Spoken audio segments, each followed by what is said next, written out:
No. Right. Yeah, let me put on my. Okay, let me add the modeling. Let me share this on my platform as well. Can you hear me? Yes. Okay.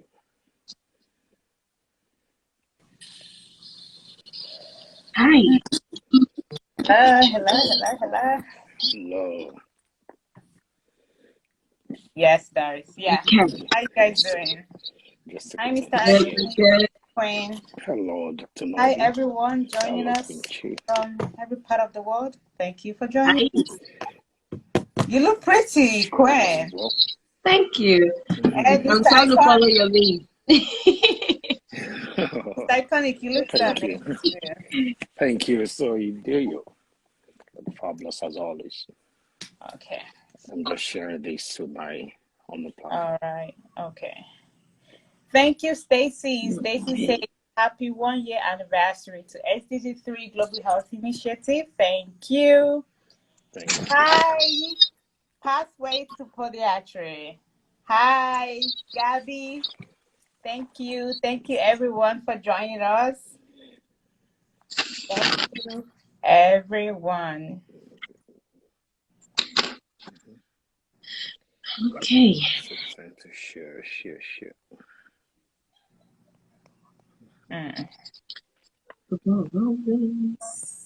So, how is everything going? Yeah, everything's Pretty good. fine. Pretty good. Pretty good. Pretty good. Looking Good, forward to good, this good. exciting time. Can't wait to get. Okay. I'm excited. It's so I happy am to be too. here now. Okay, I'll share now.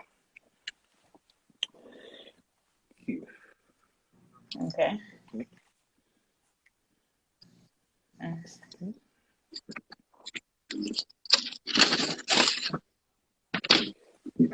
Okay. Wow. All right.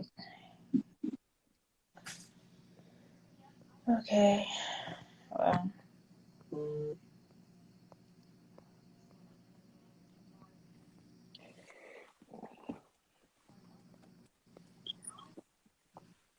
Thank you, Peter.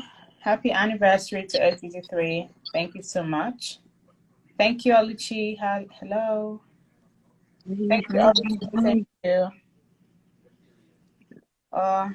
Who are we waiting for? Dr. Atu?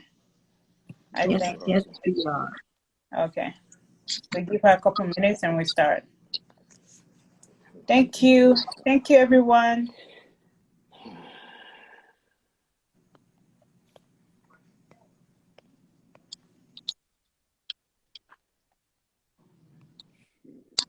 Okay.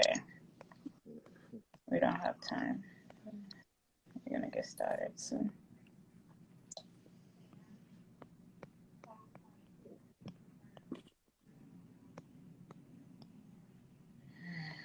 All right, we can get started. She's here. Dr. Atu is here. Okay. Right. Let's bring Dr. Atsu in.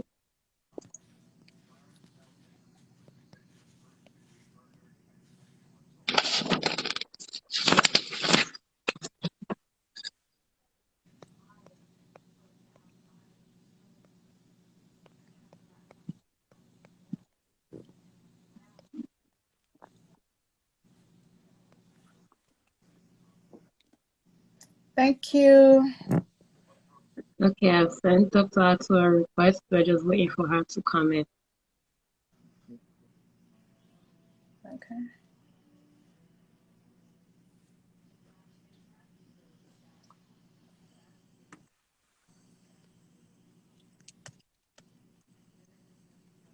Thank you, Grow.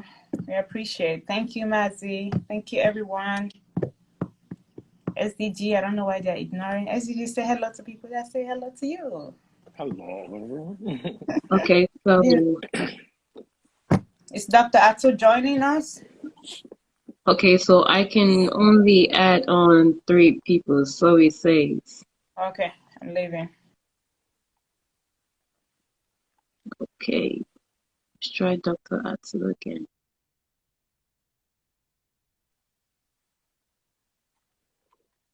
Right, invite.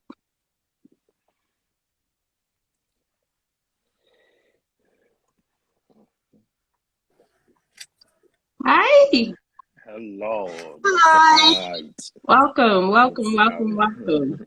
Thank you. My apologies for being slightly late. Oh, it's okay. Just a couple of That's minutes. all right. Thank you for Okay, having me. Mhm. thank you, thank you. So let me see if I can add Noblin in again. Oh, Oh, okay, good. okay. All right, I'm gonna leave anyways. Okay, so over to Mr. Iconic. All right. Welcome, ladies and gentlemen. Just to let you know why we are here. Yeah, it's the first anniversary of SDG-3 initiative.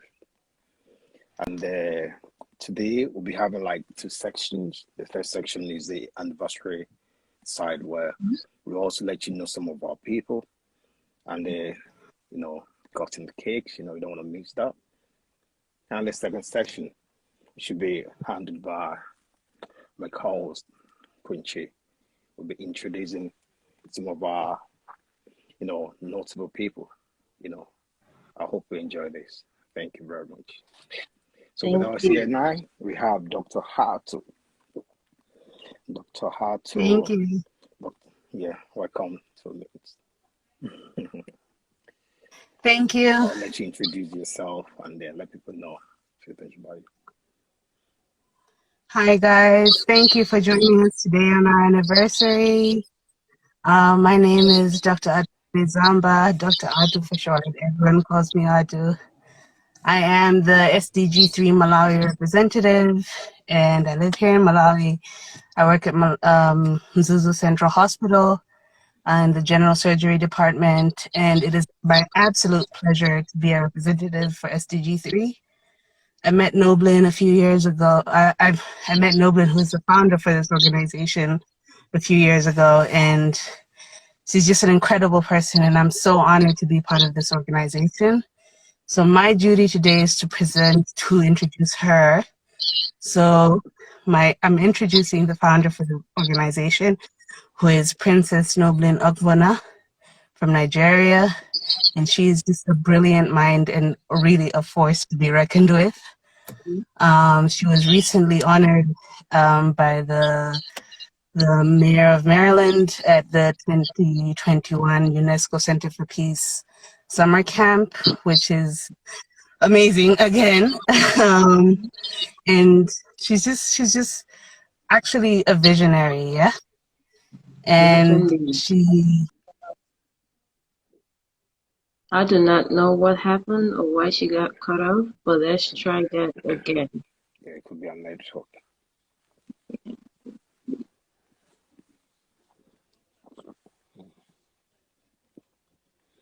And so while we are waiting for her to come in, please, if you have any question, feel free to put it in the question box and we'll be read out. No, we won't take your time. No. Let's see if she's able to come back in.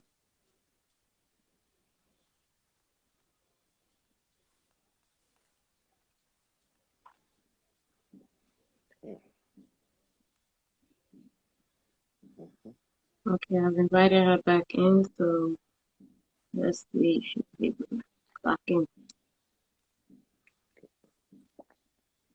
Okay, on to the next. So I'm going to bring back Noblin, Dr. Noblin back so she can introduce the next guest. Okay, I don't know what happened, but she's in Malawi, so maybe it's the network. Yeah. So Dr. Atsu is a medical doctor that practices in Malawi. Thank you so much, Dr. Atsu, for that wonderful An incredible introduction. I don't know if I'm that nice person, like you said, but okay. Thank you. Thank you so much. Thank you, ladies and gentlemen. Thank you so much for everyone that made out time to join us and everyone that is about to join us.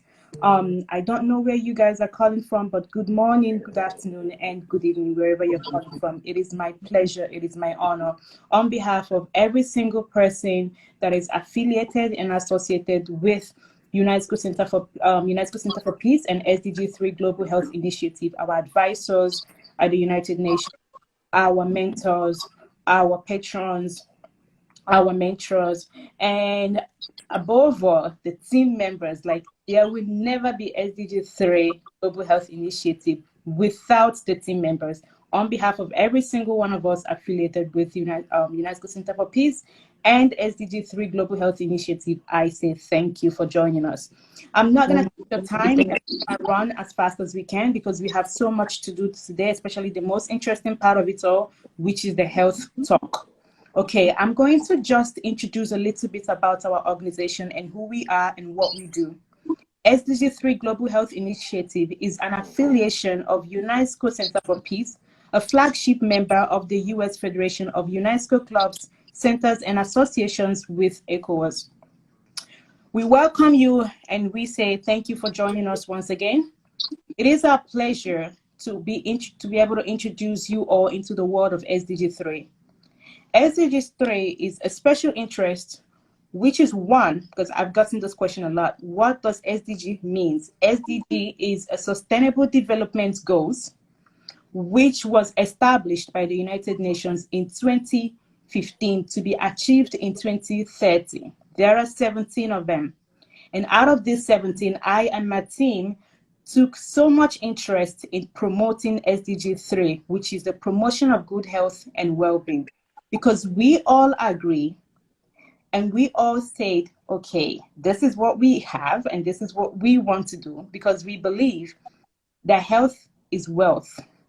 And a healthy economy tends to be more productive when the citizens is healthy. So among all the 17 SDGs, please, if you don't know about the SDGs, look it up, read about it, and then know how you can start up something in your community to be able to help to promote the SDGs to be able to be achieved by 2030. SDG development goals, like I mentioned, was established by the United Nations to be achieved in 2030. There are 17 of them.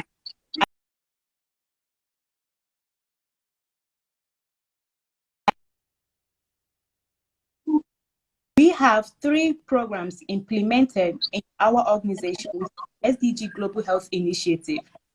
And one of the biggest of it all is that every month, that's monthly basis, we create awareness about health issues using both social media platforms and non-social media platforms. We discuss about, we have all different medical specialties, different medical practitioners. We talk about health issues such as diabetes, cancer of all types, hypertension, mental health issues of all types, and so much more. Through our affiliation with UNESCO Center for Peace, we also partner during their annual camp programs to educate youths on essential healthcare skills such as first aid, and skills also to encourage them to be health advocates in their communities, such as advocating for a good health center in their community, advocating for clean water in their communities. We have a lot of delegates coming from underserved communities and developing wards and teaching the younger ones how to advocate for a good and functioning and well-quality healthcare system in their healthcare, in their communities and in their countries is one of our biggest goals. And this year, we were able to partner with UNESCO Center for Peace to make that happen. Last but not the least, which is the biggest of it all, that we yearly, every year, we embark on a medical mission to underserved communities as well as underserved world countries. And we partner with the government, or we help with the local governments or the communities and the local leaders to make sure that we provide medical services to the communities. Internationally wise, we are currently, this year, 2021, we are currently preparing for a free medical outreach in Ogun State. The reason why we picked this community in Ogun State is because after our investigation and research, we found that this particular community, that the citizens living in this community have to have, before they get access to a good and a functioning and a quality healthcare, they have to drive 1 hour or more to be able to access a quality healthcare. With all of this, with this basic 3 points that SDG-3 Global Health Initiative carries out every single year, every single month, around the clock, 365 years, it is my pleasure to tell you all that within the space of 1 year, we've been able to achieve so much more. And with your support and with your help, we intend to help make the world a better place through health and education. I and my team are really excited to be able to have you, to welcome you to be part of us as we journey through this. Thank you so much one more time. And on behalf of the Director for UNESCO Center for Peace, Mr. Gee, who is currently on a medical mission assignment in Liberia, we say thank you also. And thank you so much to every single one of you for joining. I'll give it up to the co-host and the host, of course. Thank you. Over to you, Mr. Iconic. All right. Thank you very much, Ambassador Dr. Noblin Ogun. So now we'll be introducing some of our speakers, and our keynote speaker for today is all the way from Mexico. He's the Youth Ambassador for UNESCO CFP. Please help me welcome Dr. Lona Garcia, all the way from Mexico. Before we bring up Lona Garcia, I would also want to introduce our host and our co-host. Our host is no other person but the most popular relationship expert on social media. He's also a mental health nurse and a musicologist. He is the host of Iconic Relationship, a network program that covers all aspects of relationships, singles to married, hookups, family affairs, public affairs, healthcare empowerment program, and brand promotion.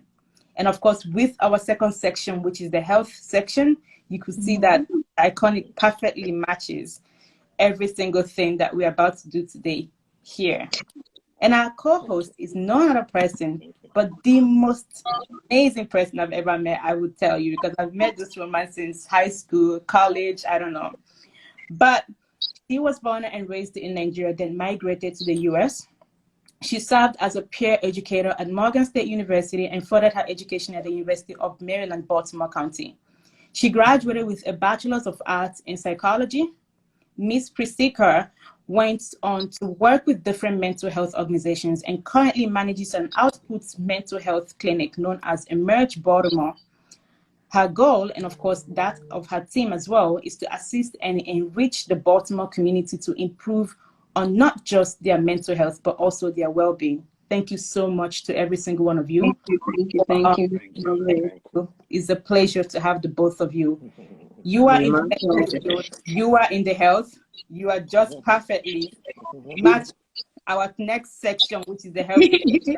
Mr. Iconic is into the relationship world, and of course matches again every single thing we're going to talk today about sexual dysfunction in men and women, and of course sexual dysfunction management in breast cancer survivors. Now the next section is introducing our keynote speakers. I call her Small But Mighty, and you all would know why I call her Small But Mighty. It is my honor and my pleasure to introduce you all to Ambassador Lona Garcia. She is a youth ambassador for UNESCO Center for Peace in Mexico. She has been since 2016 in models of the United Nations, working her way up from delegate to secretary general in both national and international conferences. She's been part of the UCP since 2016 and working in the core team since 2021. She's now studying law at Técnico de Monterrey in Mexico. This girl is young, but she's one of those young people that are going to be the next world leaders in just a couple of years. I met her in 2018 at one of the United Nations platforms, and I saw her speaking, and I couldn't believe it. She is working to be the president of Mexico one day, and I'm so excited to have her now before she becomes a celebrity. But it's my honor to welcome Ambassador Ario Garcia Lana. I hope I'm pronouncing it. Don't worry, my Spanish will get better. I promise. My Spanish will get better. Welcome, Dr. Garcia. Hello.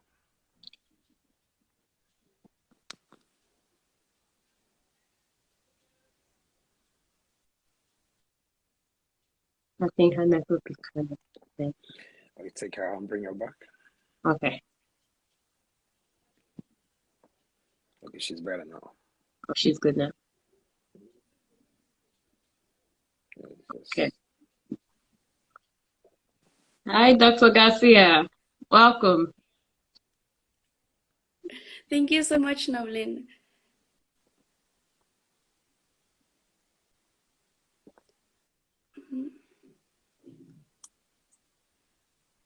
Are you able to hear me? Yeah, we can hear you. Yeah, we can hear you.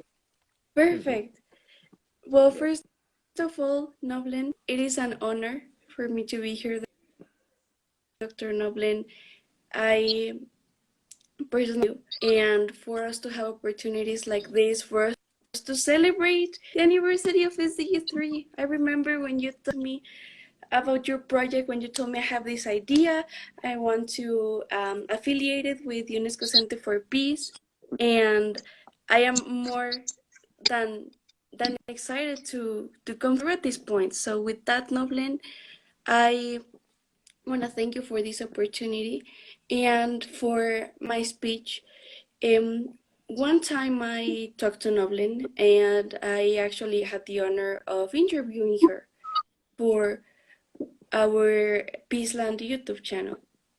And when we talked, Noblin told me something that I think I will never forget. And it was that Noblin told me that health was the most important, but what was the most special thing for me was that she didn't only tell me that, she was able to justify it. She told me that everything started from health because people needed health for them to work. They needed it for them to be successful. They needed health for them to be able to fulfill their dreams in general. So I was really touched by that. And I've been thinking about that for a long time. She told me she thinks that the SDG is the most important because everything starts from there. So with that, I may say that I agree.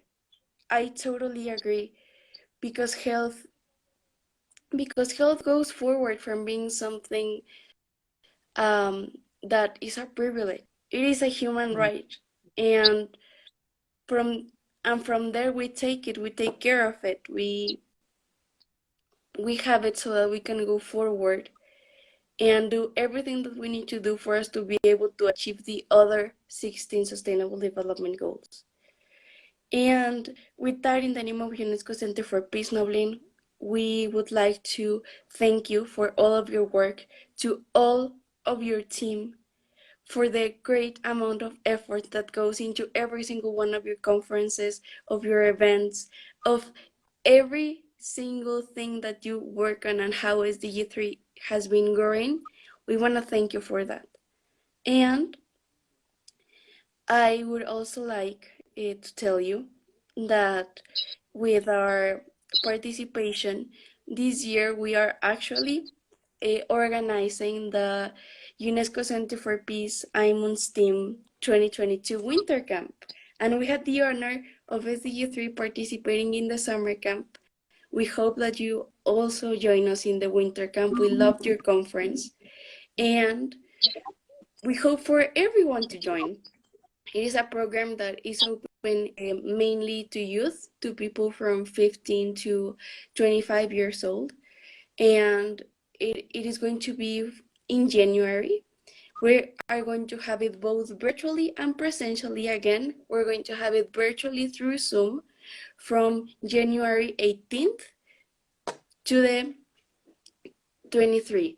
And we're going to have it presentially in Frederick, Maryland, in the United States of America from July 16th to the 29th. So with that, Noblen, Dr. Noblen, we want to thank you for going through with your project, for making it grow, for showing us what leadership is able to achieve. We hope for everyone to join her in her journey. Just a simple follow means a lot to all the team of SDG-3, connecting to the conferences, connecting to the different events, connecting to their workshops, and making questions, getting in touch with their doctors. You know, it is incredible that this platform offers you the opportunity to talk for free with a certified doctor. I think that is amazing. So with that, Dr. Noblin, and to all of the participants, thank you for giving me this space. Thank you for allowing such a young person to speak in these kind of spaces. And I hope that you join us at the winter camp. We are more than excited. We are working every single day to make this happen. Our Instagram page is at UCP Summer Camp. I am going to put it in the chat, so I hope you join us. I hope you join Dr. Noblin and all of her team. And SDG-3, thank you so much. Thank you so much, Dr. Garcia. Thank you. Okay, over to you, Icon.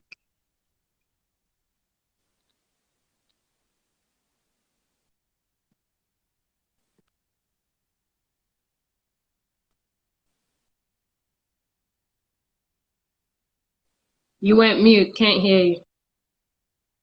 Okay. Oh, can you hear me now? Sorry about that. Yes. Yeah, thank you very much, Dr. Garcia. So moving on, the next thing we have on the agenda now is the recognition of doctors, medical practitioners who have worked with us, So in doing that, let me invite to the platform Dr. Miriam Ofegbu, who's going to give us brief information about that. Dr. Miriam Ofegbu.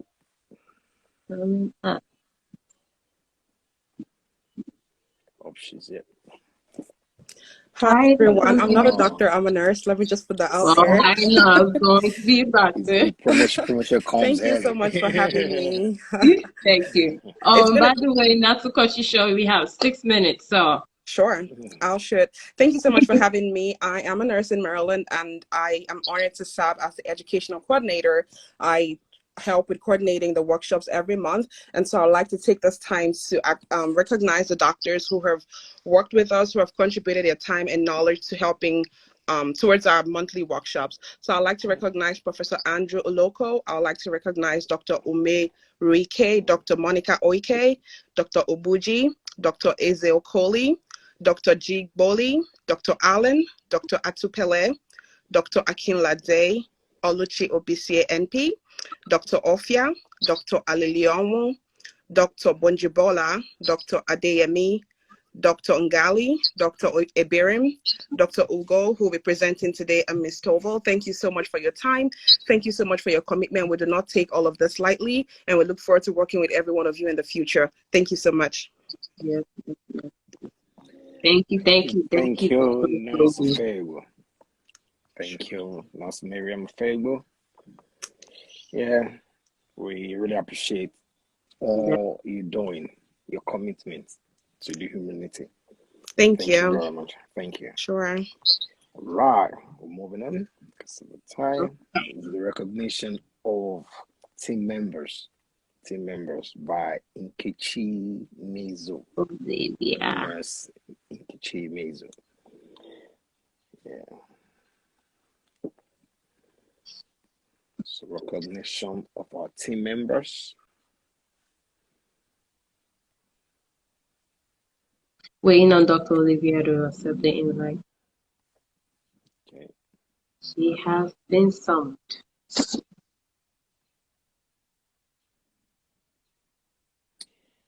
Yeah, just waiting for. Mm-hmm. Also to remind you guys, yeah, feel free to send your question. Oh, All right. hi, Dr. Olivia. Hello. Hi. Hi, my name is Nkechi. I'm a nurse as well as Miriam. I work in Maryland as a critical care nurse, and I have my master's in nursing leadership. I'm here to introduce our team members to all the team members that have worked for SDG-3 this past year and have worked really hard to coordinate and promote our initiatives. So I just want to recognize all of them. I will be very quick. We have Dr. Akin, who is the Nigeria representative, Dr. Atu, Malawi representative, Dr. Nolutando, our South African representative, Dr. Chinweme, our Botswana representative, Dr. Doris, our Kenyan representative, Santiago, our Colombian representative, student Dr. Hamidat, who is our international outreach coordinator, Adeze, who is our historian and mission trip coordinator, Miriam, who just spoke, who is our educational and health awareness workshop coordinator, Oluchi, who is the global youth summer camp coordinator, Sarah, who is our secretary, Onyinye, who is the liaison to partners, me, I'm also the national outreach coordinator, and of course, you know Noblin, who is our founder of SDG-3, Global Health Initiatives. So thank you guys so much for being here and coming to this event and being here to celebrate with us. Thank you, Nelson Kichi. Thank you. Thanks, Nancy Kechi. Thank you for everything you're doing as well. Right, move on. Share you. So it's a presentation of the outstanding supporter of the year. You know, and we're gonna bring in Dr. Chimewe to present our outstanding supporter of the year. Presenting that with Dr. Chimewe. Hi, Dr. Chimewe. Welcome. Hello. Good evening. Good evening. Am I audible to everyone? Yes. Yeah. Okay. Good evening, everyone. I am Dr. Chimwemwe Banda, and I'm joining you from Botswana. I'm the SDG-3 representative of Botswana. And tonight it is my honor to present the award for the most outstanding supporter. So over the past year, SDG-3 Health Initiative has had monthly health workshops, and over these workshops we have different members who attend, different audience members, and today we would be honored and privileged to present the award to Ms. Merit Etuna, who has been our most outstanding supporter over the past year throughout our workshops. Get married.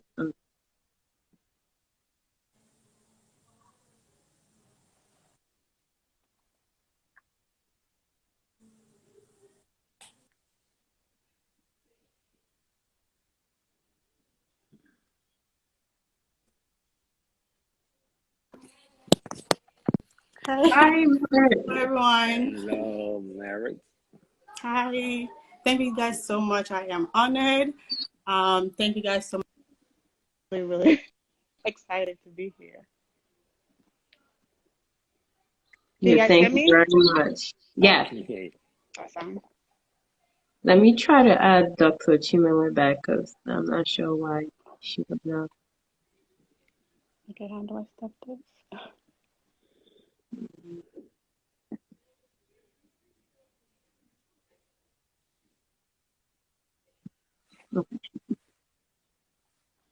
Yeah, Mary, tell us about yourself. One person is taking personal. Yeah, I'm not sure why we're swapping. Okay.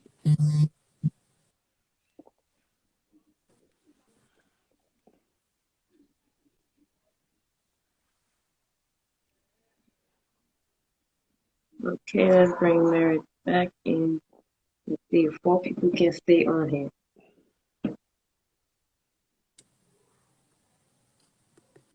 Okay.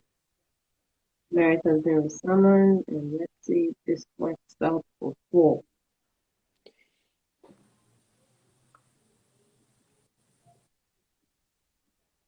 Okay, I'm not sure if they have. If he doesn't jump step out for them, both, then have Yeah, to. it's only allowing 3 people. It's Instagram is acting up. Okay, I can step out and let you bring Bring John Merit and on real Benjamin. quick. Okay. All right, I'll do that. All right.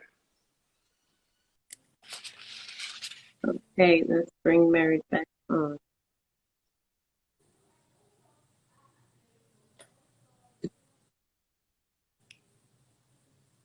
Okay, Mary, try coming back on. You have been invited already.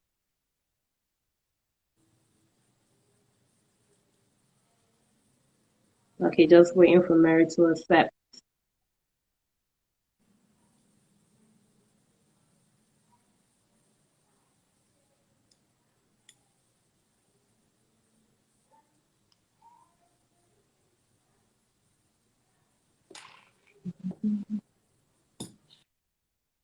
Okay, let's try again.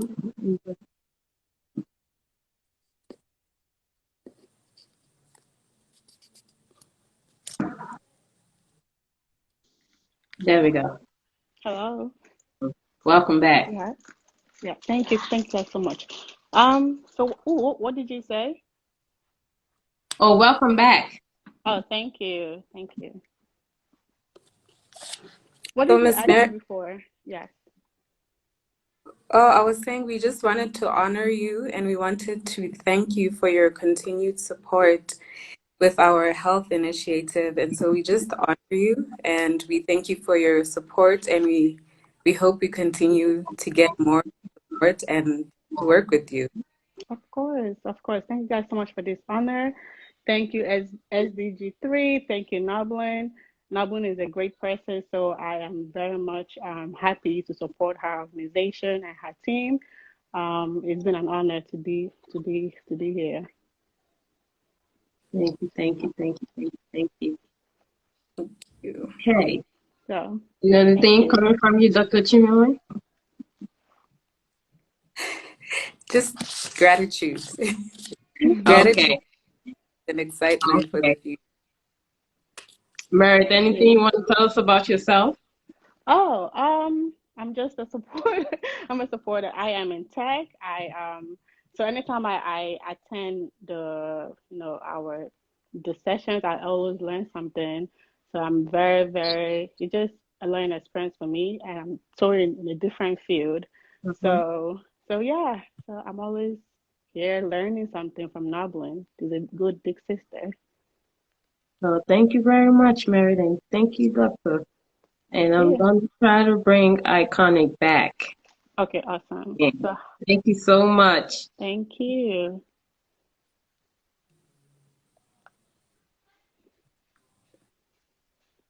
Let's start this. Okay, welcome back, Wow. Iconic. Back now. Thank you. Nahin, can you see me? Okay. So, okay, that was okay. So we're going to our brief speech from our medical mission. I mean, about our upcoming medical mission by Dr. Hopes Oluchi Obesi. You know, I'm Dr. Dr. Oluchi, Oluchi Obesi. and she has been summoned.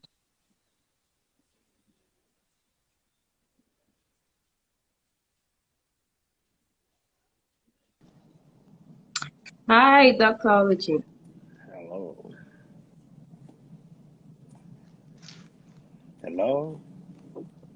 Can you hear us? Hello. Hi. Yeah, I think I need your Wi-Fi. Can you hear me? Yeah, we Yeah. can hear you. How's everyone doing? Good. How are you? How are you? Doing well. My name is Oluchi Obiesia. I am a nurse practitioner, and Noblin blessed me with the opportunity to be the Global Summer Camp Coordinator for this year. Super grateful. This year we were in Frederick, Maryland. We did a virtual conference in addition to a physical conference in, I believe, June or July earlier this year. It was really great. We had young delegates from around the country, around the globe, and it was very informative. We talked about medical emergencies and first aid, so it was really great. And I'm super excited for what SDG-3 has to come. Noblin is such a phenomenal leader, such a phenomenal physician. Um, she has just gotten started. I can't imagine what she's going to be doing in the future. Mm-hmm. And this year, there will be a medical mission in Ogun State, Saturday, December 4th. I'm going to go ahead and drop the link for the donations on GoFundMe in the chat so everyone can go ahead and support. Okay. Anything that you can offer, donate, will be definitely used. There will be medications given. There will be physicians. There will also be food for the village. It's going to be a great medical mission. I'm super excited for what SCG3 has in store for the local government there. So, yeah, I'm super excited. And thank you for everything that you've been doing so far and what's to come. Thank you. Thank you. Thank you, Dr. Thank Oluchi. you, It's Nosology. a Thank you very pleasure. much. Thank you. Things are really, really needed in Ogun State. Thank you. I wish you John Mercy. Yeah. So yeah, now Thank you. moving Take on. care. It's about time. Thank you, Thank Alex. you. Okay, I loved it. Here's a presentation of the cutting of the anniversary cake. I hope you're ready because I'm ready. You know, I'm gonna bring in Dr. Doris, to Yes. help us anchor this. Sorry. When I'm ready, she has been found.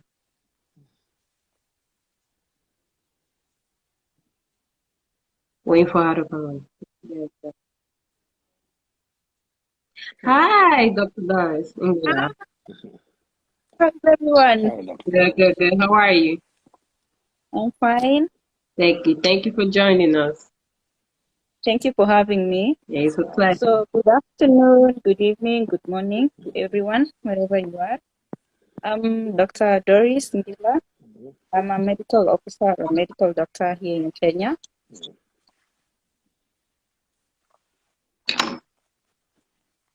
Here in Nairobi, Kenya. And it's my I had the golden opportunity to be the Kenyan representative for SDG-3 Global Health Initiative. And I really thank Noblin and the rest of the team for having me here. And I am going to be presenting the virtual cutting of the cake. You're most welcome, all of you. Well, we really don't have a cake, but I would just want to say a few words that whatever we are doing is the true definition of humanity. It doesn't matter how much you have. It doesn't matter how much knowledge you have. Whatever matters on this earth is what you do to somebody who is in a very underprivileged position. And whatever matters is how many lives you touch. What difference are you going to make in somebody's life, you know? And I believe that is what this initiative is about. So as we do the cut caking, just feel appreciated. And whatever you're doing to contribute to this initiative, just feel very, very much appreciated. We are grateful. Thank you for the support to our supporters. And well, I think we're going to send the cake to everybody. Virtually. Enjoy your evening and your afternoon virtually or by mail. Yes. Yes, enjoy the rest of your day and your evening to everyone. Thank you, Thank thank you. you, thank you. Thank you so much. Thank you. Thank you. Thank Okay. you. Thank you. Okay. Over to Iconic. All Anything to say? right. Yeah. It's been so awesome. Like we said, we have two sections now. And Mm-hmm. this marks the end of the first session. The second session, you don't want to miss that. Trust me. Believe it or not. God's going to bless you. So I will hand over this to my beautiful queen out there. Thank you so much. So, hi again.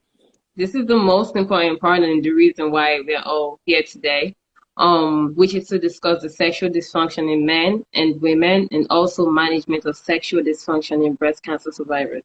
So without further ado, I would love to introduce a couple of people, but before I add them on, I would like to, tell you a little bit about them. Starting with Dr. Juliet Ophia. She's based in Lagos, Nigeria. She's also a physician, an entrepreneur, a health brand strategist. She's passionate about building valuable global relationships that triggers healthier and wealthier. Those are two strong words put together for one person. Healthy and wealthy are lives of both. Dr. Ophia is a co-founder and director of Lafiro. Hopefully I'm saying that right. International Limited in Lagos, Nigeria. So without saying much, without keeping you guys waiting too long, I'm gonna bring her up right about now. Okay, let's bring in Dr. Oh, yeah.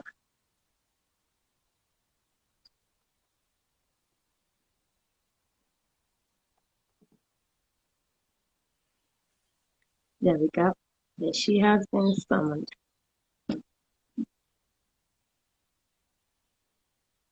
Waiting on Dr. Ophia.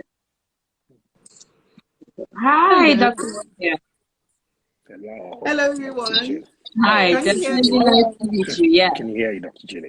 Awesome. I'm super excited to be here. Thank you so much, Miss Queen. Thank you, Mr. Iconic. I like that name. And congratulations to SDG-3 on their annual anniversary, as in their 1 year anniversary, actually. I'm super honored to be here. Congratulations to the winners of the award. And if you give me the go ahead, I will dive into the topic of the day. Do I go ahead? Yes, we have 10 minutes for talk and 5 minutes for questions and answers. So you have 10 the floor. minutes. Yes. Okay. I'm All not the right. one telling you the clock is Okay, I'm going to try to do justice to it, okay? Because there is okay. a lot, my goodness, to talk about when it comes to sexual dysfunction. Yeah. But the most important thing is for us, because I know we have people here that are not medically inclined. This is like an information for everyone. So I don't want to be, shooting bullets over people's heads, like giving information that you might not need, that might not be useful to you. But I'm going to make it very simple so that you get something from this that you can apply to yourself. And that is something that they do very well in SDG-3, okay? Giving people health, education and empowerment. So, like they said, my name is Dr. Juliet Ophia, okay? And I'll be talking about sexual dysfunction. But before we start, let's talk about, sexual health, okay?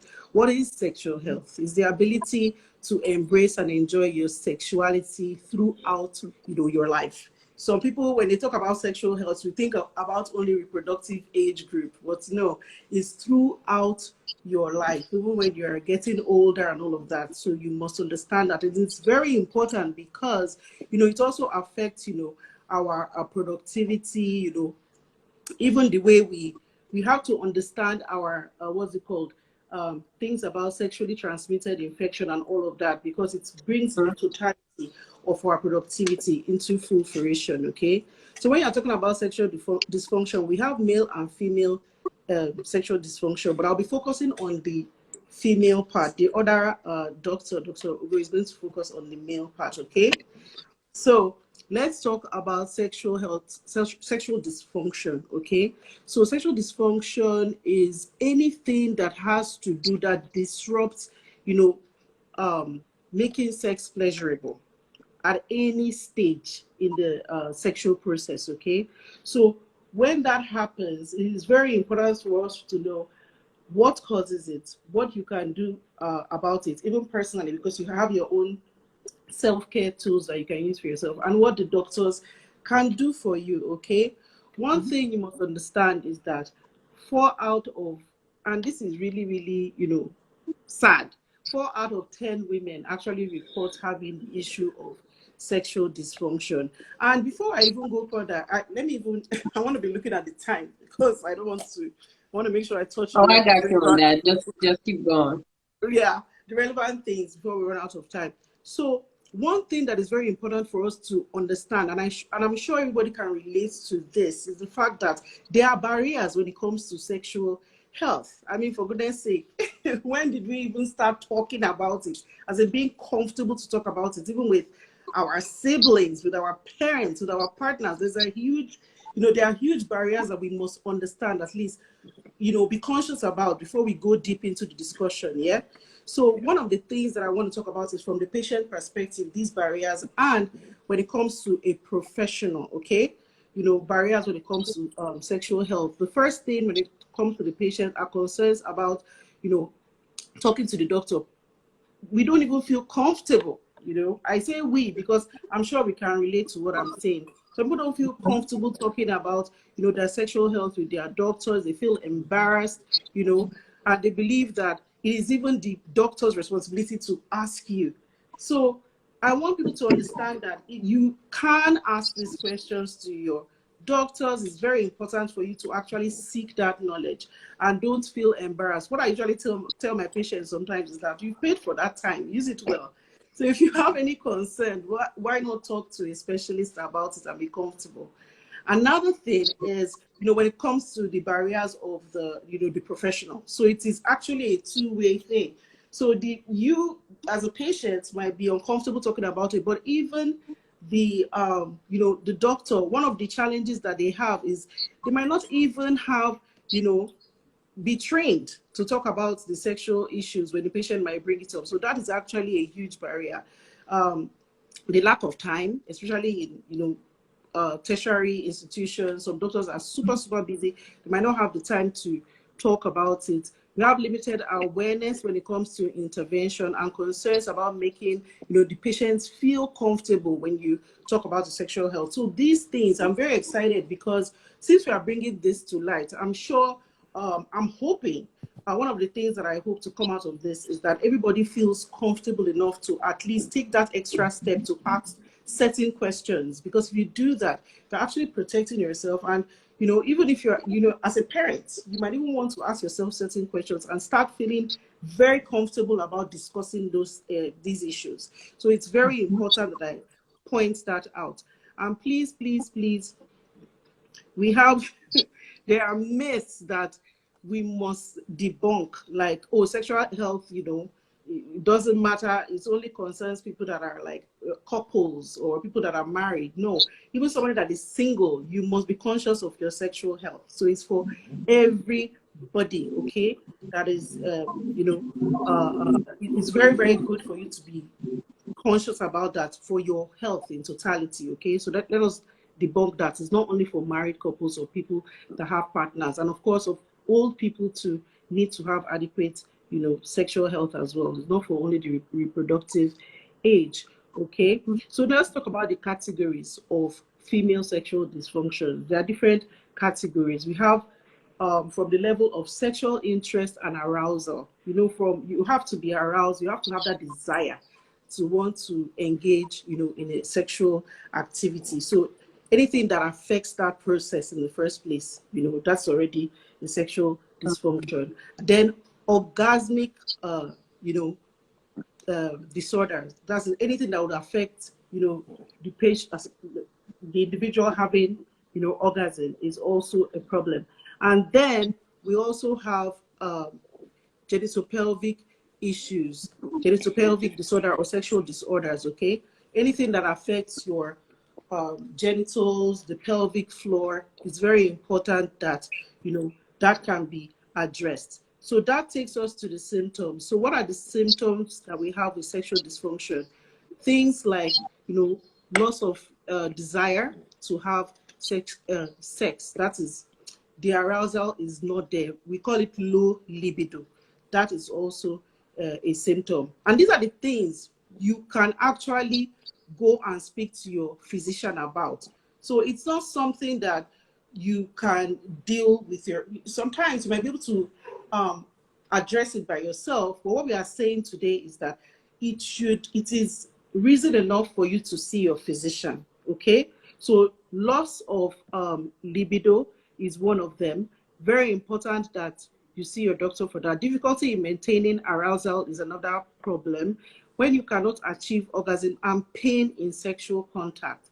Now let's talk about the causes. We have physical, hormonal, and psychological causes. For physical, things like fatigue, headaches, pain problems, arthritis, pelvic surgeries, neurological disorders, even certain medication like antidepressants, antihypertensives, antihistamines can actually lead to causes of sexual dysfunction. And we have hormonal causes as well. When a woman is menopausal, for instance, our sexual health has a lot to do with our hormones called estrogen. And as where we get to our perimenopausal stage, or when you're menopausal, the estrogen level starts reducing. So that is a major, major, major factor when it comes to sexual dysfunction in females. Okay, so and other things like loss of vaginal length, decreased lubrication, painful intercourse, all of them are also, associated to, sexual dysfunction. We have psychological causes like untreated anxiety, history of sexual abuse, decrease in sexual desire, especially during pregnancy and after childbirth. That one is very common. And while breastfeeding. Then cultural and religious issues. I mean, none of us can relate to this, as in our culture, it's very, very, very difficult for anybody to talk, even when it comes to the when we look at the gender issues as well. It's very, very gender sensitive. Father to son, mother to daughter, in any of our social engagement, it's very difficult for us to talk about our sexual health or anything related to that. And it also goes, what do you call it? It also cuts across to our religious issues as well. So cultural and religious issues can affect that. So we need to address all of this. When it comes to treatment, women might be, reluctant to talk about this. We've addressed this before. Treatments can be non-medical or medical, okay? So for the non-medical ones, we want to start with communication. Communication is a big, big, big deal. If you're not communicating with your partner, we've even talked about the issue about communicating with your physician in the first place. Wow, seriously? we have been... Still 5 minutes for question and answer though. Yeah, you still have 5 minutes for question and answer. Okay. So, but I'm doing good. At least I'm in treatment. Excellent. So we have the non-medical and the medical. So the non-medical include things like communication, making healthier lifestyle choices, like going for a better diet, like Mediterranean diets. Those are very, very good for your sexual health. Stop smoking, exercising regularly. We talk about this all the time. And then doing your pelvic floor exercises and going for counseling by a sex therapist. Now we have medical treatments. If there's any underlying medical condition you want it to be addressed, some medical conditions that can be related to sexual dysfunction include, people can ask questions, please. I don't know if they should type it in. Yeah. We're going to let Nurse Doris, so that we can see if we can bring people that want to ask questions. So Doris, thank you very much. Please. Hope you Thank Thank you. you, let me get my Doris. part of the cake, Yeah, make sure you send Thank mine you. too. Thank you very much. Sure. Okay, Thank so please, guys, if you want to send your question, put in the question box, or we can bring her. So, excuse, Doris now. Thank you very much, Doris. Will I see it So, on the screen or she would have to read it? Yeah. So there's a question now that says, what disease can so cause sexual dysfunction in women? yeah, before we go ahead, Doris, can you exit? Just press the X so that it's in case someone else Yes. can bring her in. Yeah, thank you very much. Okay, Do I? Yeah, I can. Okay. go ahead, man. She's off the screen. Yes, Yes, yeah, you're good. Okay, so who's going to ask the questions? Queen, Queen. You want Miss me to Queen go is going ahead, to do that. Iconic? Well, go ahead. No, you can see it can, from the question box. If you click it, we don't have to flag it out because of people's name. We don't want to mention their name, but in case what Okay. they're asking is personal. So, but you can Right. read it out. Okay. But you Okay. can see Okay. from your side and read it out. She will see it and she'll read it out for you. Okay. Okay. Yeah. So actually, what the question that they asked is actually in line with what I was discussing when it comes to the medical treatment of sexual dysfunction. That means treat the underlying health conditions that could be related to, sexual dysfunction. Things like anxiety, depression, even diabetes, cancers, abdominal surgeries. These things can actually affect somebody's sexual health. And then treatment of thyroid problems, hormonal imbalances is also there. Okay. Okay, good. So we have optimizing treatment of depression and anxiety is important. Strengthening your pelvic floor muscles, we've talked about that. That's the Kegels exercise, and, discussing with a sex therapist, like I mentioned earlier. Then you can use treating hormonal deficiency too. It's another thing. So hormonal therapy, we have estrogen therapy, progestin therapy, and androgen therapy. But I'm not gonna go into the details of that. Well, those are, as you can have those options for your treatment. Okay.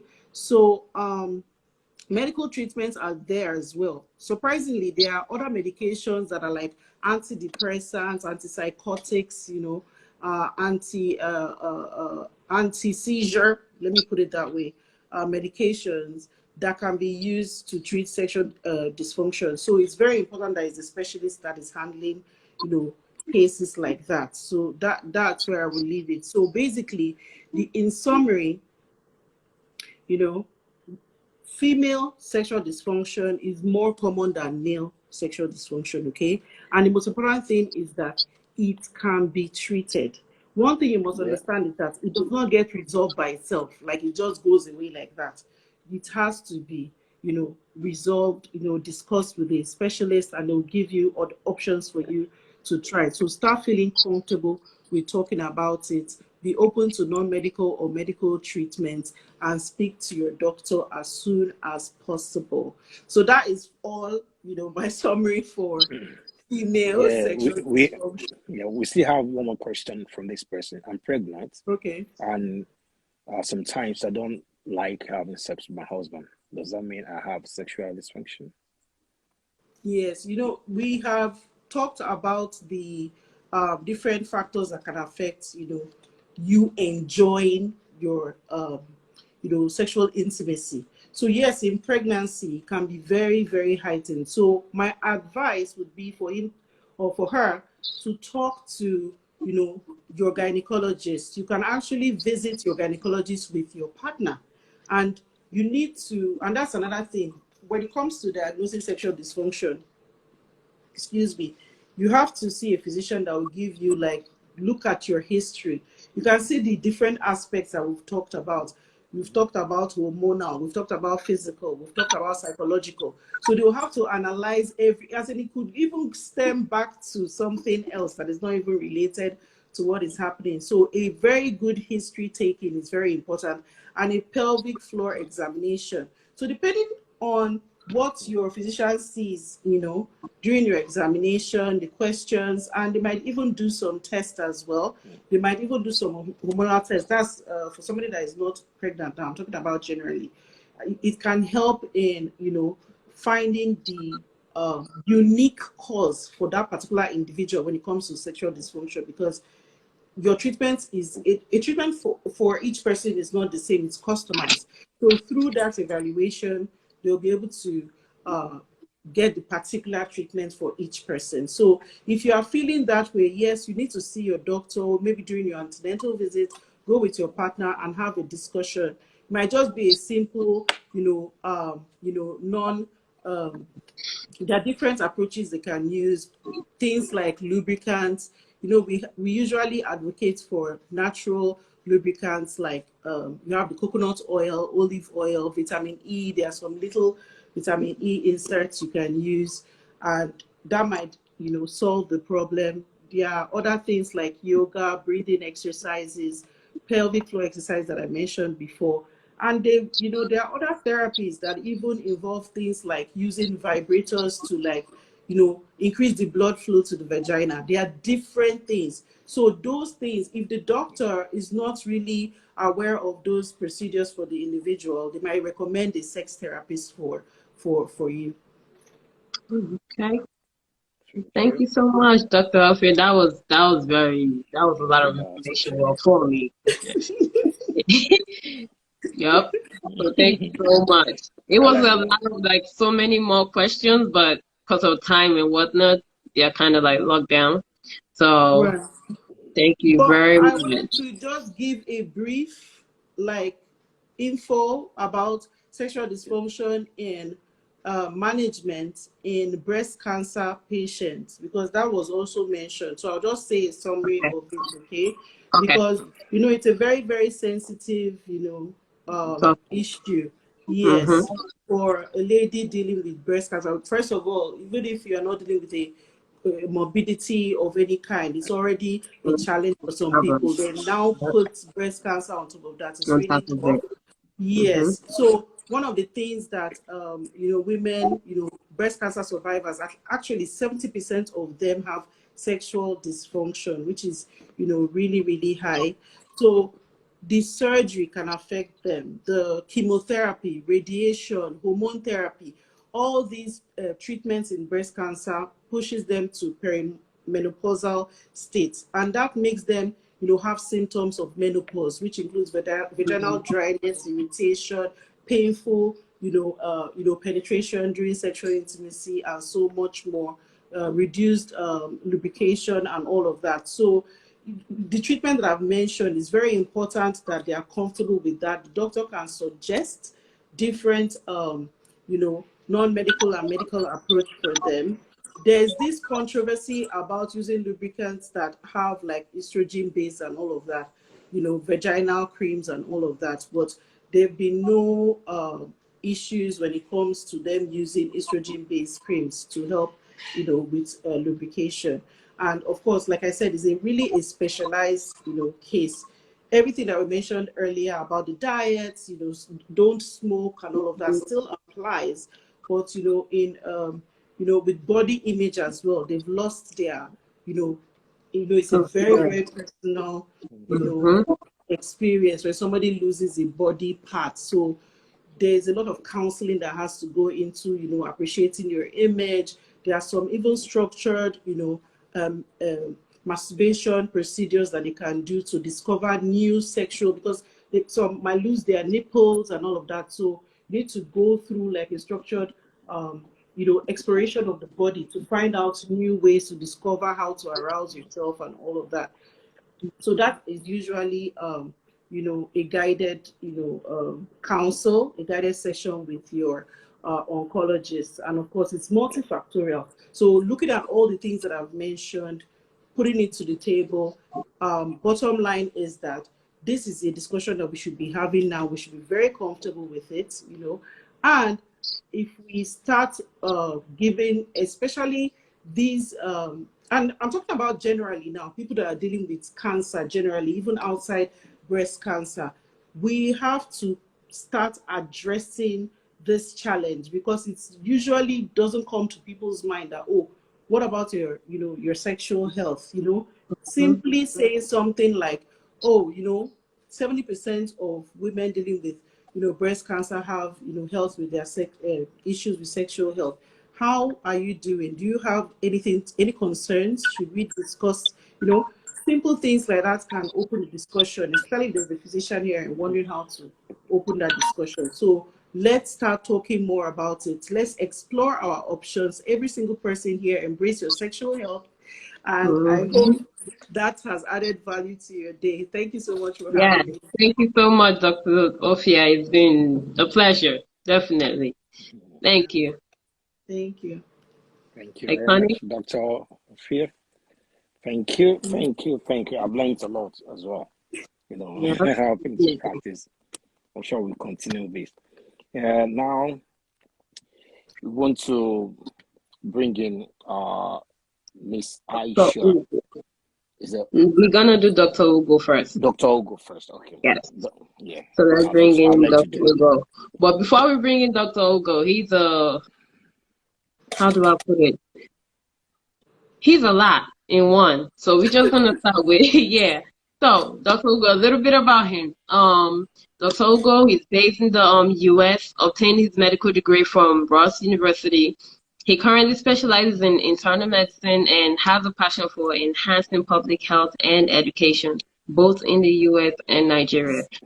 Dr. Ugo has led and organized several health fairs with his church family that provides free medical services to several people in South Florida community, where he finished his medical school, lived, and worked for several years. With the collaboration of other colleagues in healthcare, he intends to continue serving the general public in different healthcare capacities as he advances in his career. So let's welcome on Dr. Ugo. And we'll let Dr. Juliet lead so that we can bring Dr. Ugo. Thank you very much, Dr. Juliet. Thank you so much, Dr. Juliet. Thank you for having me. Thank you. Pleasure. Okay. And he has been summoned.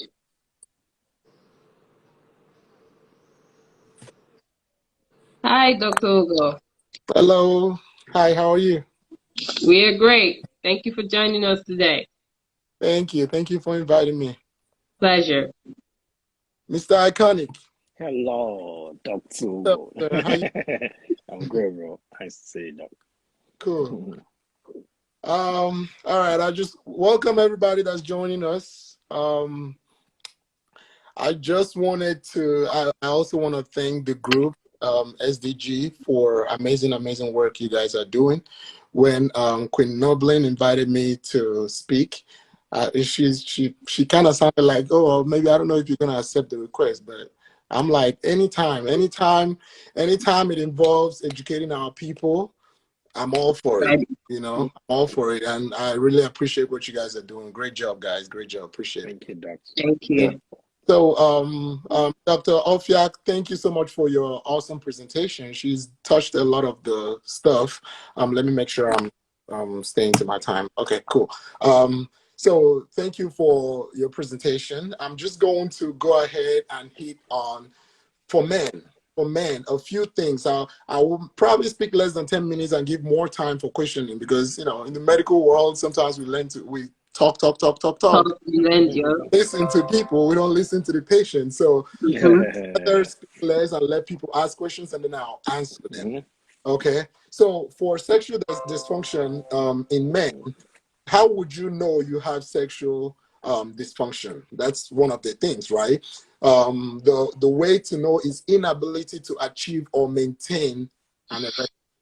That's number one, right? Inability to achieve or maintain an erection, delayed or a total absence of ejaculation when stimulated, right? That's when stimulated. We don't say just start having ejaculation randomly. So, but you have to be stimulated, and if still through the whole time you still don't have ejaculation, that's a problem. Premature ejaculation. One thing I need to say on that too that we encounter with patients is that precoms are not premature ejaculation, right? Precoms are different, totally different. Those are just release of the fluid that carry the sperm, right? That's very different from, so some people come, they're having regular precoms and they're, oh, I'm having premature ejaculation. No, that's not it, okay? So another thing is lack of sexual desire. You don't have that desire, you just feel like it. You just like, some are walking around like that. That was just maybe they attributed to previous relationship failures and all that. No, it's just probably something major. Okay, so those are the signs and symptoms for men that you notice. For women, Dr. Juliet, Dr. Ofia mentioned a few of them, dryness and all that stuff, vaginal dryness and all that stuff. So now, what are the causes? What can cause you to have sexual dysfunction for men? There's two causes, right? Physical and psychological causes. The physical causes are the things that we're kind of used to, we know of, but we might not know that they cause sexual dysfunction. Physical causes include common things like diabetes. That's number one. That's a big one. Diabetes, high blood pressure, like uncontrolled high blood pressure, not just regular high blood pressure in like 140s over 90s. That will not cause, but uncontrolled high blood pressure in the 180s and 200s, and chronically over time they start causing this kind of problem. So high cholesterol, too much fat, very obese individuals, okay, those cause that kind of problem. Hormonal imbalance, right? A lot of the things about sex in our bodies is controlled by hormones, which mainly is the testosterone. I'm going to talk about that later. Testosterone controls a lot of things, and so many things affect that testosterone. So if your testosterone is low, it might be because of another hormone that's causing that testosterone, which is also a hormone, to be low, right? Okay, so alcohol drinking, a lot of chronic alcohol intake causes sexual dysfunction. Drug abuse will include things like common ones like marijuana. It will cause that problem. Cocaine causes that problem. Hallucinogens, different medications are in that hallucinogen family. That's like LSD, mushrooms. They have so many weird names for it, for the different drugs out there. So, but there's mushroom. I've not seen the mushroom. I don't know how it looks, but I've seen patients that have problems from taking these things. And then nerve damages. So that's kind of how diabetes causes sexual dysfunction. So diabetes will cause nerve problems. Nerve problems will end up causing sexual dysfunction. Nerve problem can also come from like accident, people that have accident and they have spinal cord injuries. So that can cause the problem too. Medication, different kinds of medication, like Ofia mentioned, antidepressants, and blood pressure medication like beta blockers, alpha blockers like clonidine, different beta blockers cause the problem too. Even anti-acid. A lot of people take anti-acid like ranitidine, cimetidine, all the drugs. All of them are in the same family of anti-acid. They will cause that kind of problem if you're taking them all the time. So that's number one problem. And then that's another problem in the physical causes, right? And then in the psychological causes will be stress. Okay, stress, guilt, like guilt of different scenarios, like guilt of doing what you're not supposed to be doing. Some people feel like they're too young to be having sex. Some people feel like, oh, I'm having sex out of wedlock. I'm not married and I'm having sex. So many things can cause guilt on people. That's in the psychological category of relationship problems can cause it. Depression, especially, can cause that problem. Self-esteem issues. A lot of people have self-esteem issues. They feel like they cannot interact with someone for sex and all that stuff. So it tends to affect them psychologically over time, where then they start having all these other problems that we talked about. How do you know that you're having physical versus psychological problem? For men, especially, morning erection. Morning erection, so you come to the doctor and they're asking you all these questions. You're like, what the hell are they asking me all these questions? Because there's so many ways to narrow down. You see all these things I just mentioned in the two sides, physical, psychological. That's what, when you come in, that's what the doctor is thinking in his head. Which one is it? Is it physical? Is it psychological? One way to rule out the physical things is morning erection, right? If you are having morning erection, but then when it comes to having sexual intercourse with somebody, then you don't have it, right? It's most likely psychological, right? Right. So that's number one way to rule out all these other physical things. And now your doctor is in the psychological angle of things, and he's trying to now figure out what is it that's going on psychologically. Is he depressed? Is he having relationship issues? Is he having self-esteem issues? So if the person is really, really obese, they have to start with that. Do you think you're having self-esteem issues? So all of those things. So morning erection, if you wake up in the morning, you have an erection, then you're good when it comes to the physical side of things. And then now when you are trying to have stuff with somebody, you feel iffy about you're not having erections, you're not having orgasms and all that stuff. That's a psychological problem. And the biggest one in that psychological category is concern about your performance. So some people feel like, oh shit, I don't know if I'm doing well. I don't know if I'm performing well and all that stuff. So concern about performance is a big issue. So it's always good to, I'm in the treatment side of things, I'm going to talk about that. So these are the things that we have to mention. Now, how do you fix the problem? Go see a doctor, right? They'll help you figure out which angle you are, physical versus psychological, right? And then when they figure that out, there's a lot of times the doctor can help you fix the problem by giving you, so treatment angle will include there's treatment for the physical, there's treatment for the psychological. Psychological is the easier one, right? Work on what's causing the problem. Is this self-esteem, try to lose weight, or talk to the person, tell the person there's nothing wrong with you. It's probably just in your head, try to see yourself as the person that you really are. Okay. And then apart from that, try to, if you work with the person on the different psychological things that are causing, if the person is too stressed, have them reduce their stress level, get more sleep. All right, take some things that will, work out, exercise actually reduces stress in the body. Okay, it helps you increase your hormones, endorphins, decrease cortisol, because cortisol causes stress and causes a lot of problems. Endorphin is the happy hormone that fixes a lot of things in the body. Exercise increases endorphins, cut down on cholesterol. So start exercising. It might fix a lot of the problem. Now, if all of these simple ways doesn't fix it, then they might refer you to a therapist and psychologist, and to work with you more deeply into what's causing it. Physical angle, testosterone shots, they just simply need to measure your testosterone level. Normal level of testosterone in a male should be well above 300. So if you are hovering around that 300, 400, even though you're above the 300 threshold, you're still kind of low when you're like 400, right? So you probably need some patch or injections once a month, push your level to about 800, 700, 1000 level. Okay, so that's testosterone. And then the other big one is stop the medication you're taking. I don't say stop it yourself. Okay. I didn't say stop it yourself. Talk to your doctor. Maybe they can switch you from one antidepressant to another, one antihypertensive medication to another. All right. So stop what you're doing that's causing the problem. A lot of times we want to give more and more and more, but it's better to at least stop what's causing the problem.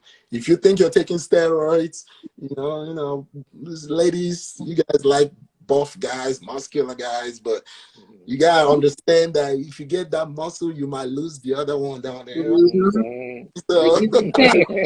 So some guys, they take steroids to get buff, but steroids messes up your testosterone level, right? So you gain one, you lose the other one. So stop the steroid, stop the medication that's causing the problem, stop what's causing the problem. And then after stopping these things, if it's a testosterone issue, we can give you testosterone shots and injection to actually try to boost your level and solve the problem. So physical, psychological, you already know how to identify the two. Wise, medication, stop the problem, counseling, physical therapy, education, knowledge, just simply knowing what it could be is to even fix the problem yourself without even getting medical help. Okay, thank you so much, Dr. Good. So now you have like 5 minutes for questions and answers. Over to Iconic. Mr. Seems like he has his own personal. You know what, Doc? I'm learning a lot. I'm really grateful for a time like this. I mean, it's a great thing.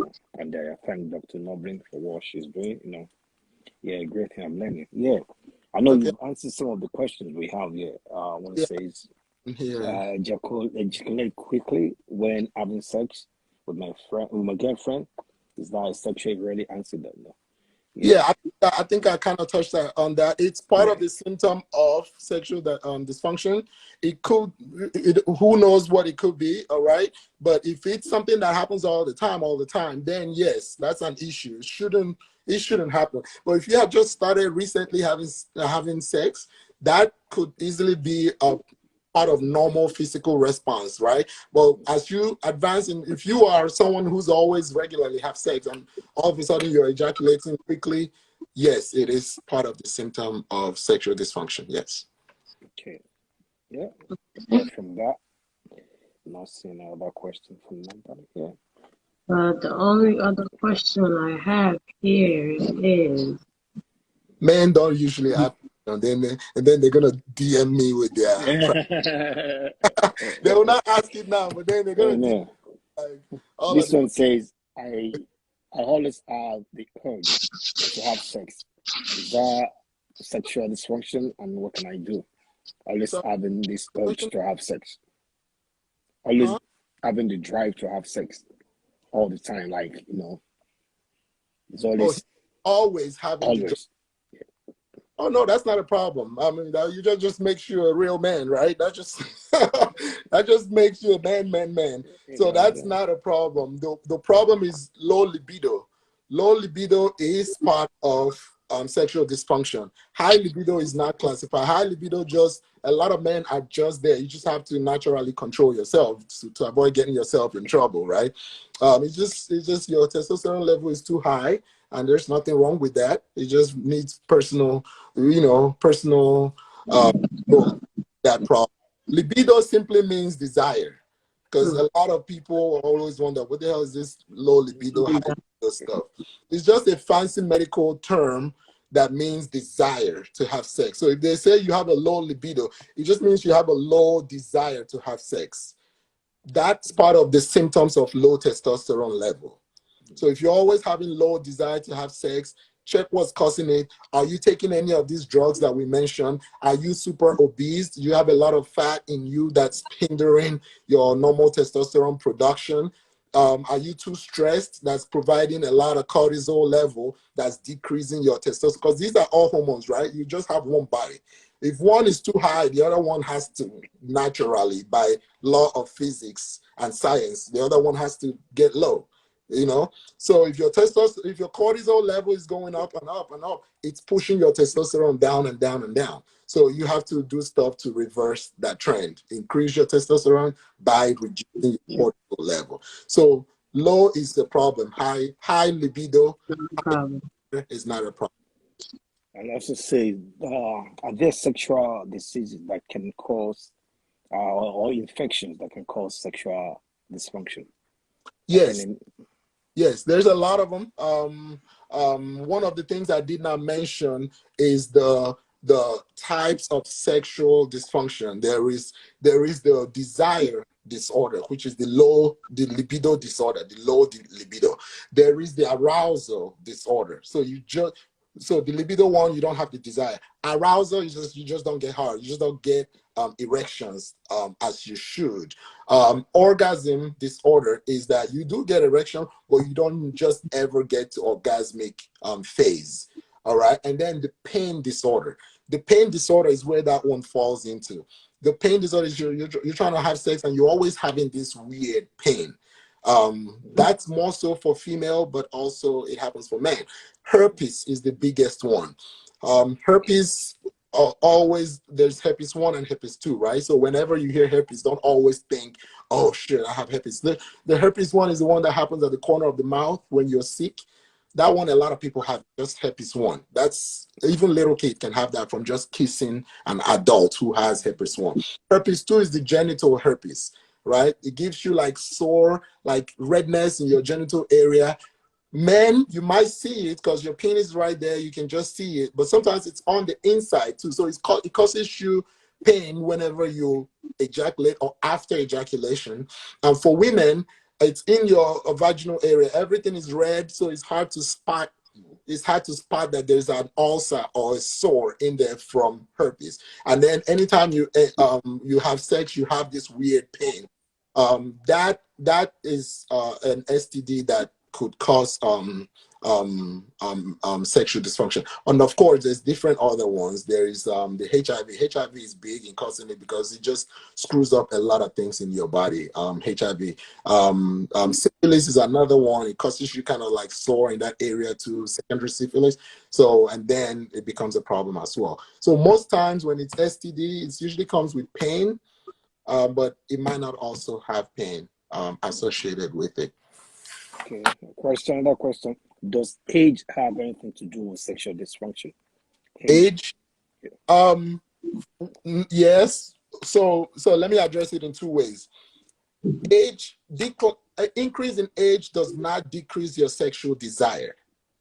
The desire, the libido remains regardless of age. You will see an 80-year-old man, they still have the interest to have sex, but they might not.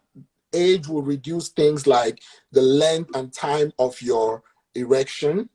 All right, it reduces especially your arousal phase. It also reduces your orgasmic phase, and it increases your refractory time.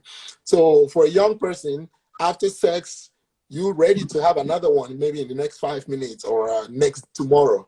For an older person, they will need like 2 days or something like that. But that's just normal, that's natural. But if you are just increasing in age, your testosterone, by research, drops by like 1% every year. So it shouldn't drop to a level where you just don't have any desire for sex at all. The desire should still be there. Yes, a few things will slow down, like I just mentioned, but the desire should always be there. But if you're getting older, your desire is just gone. That's like from what age do we have the diminuendo? Like from what age do we have the diminuendo? Like the decreasing? Like so from every person from 30 years old starts decreasing by 1%. But then again, remember I mentioned that testosterone level normal is 300, but in our age range, we're hovering around 800, 600, 700, 900, 1,000.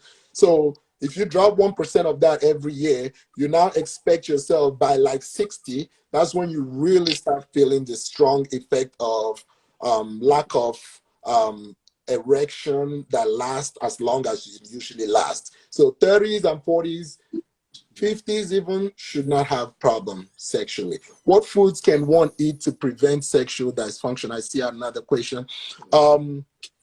There is not a lot of food that really prevents it other than avoid a lot of fatty food. The one thing I can say that really helps is zinc. Zinc, a lot of people don't know the advantage of zinc, but zinc a lot helps with boosting your sexual drive. Oysters is another thing that helps a lot.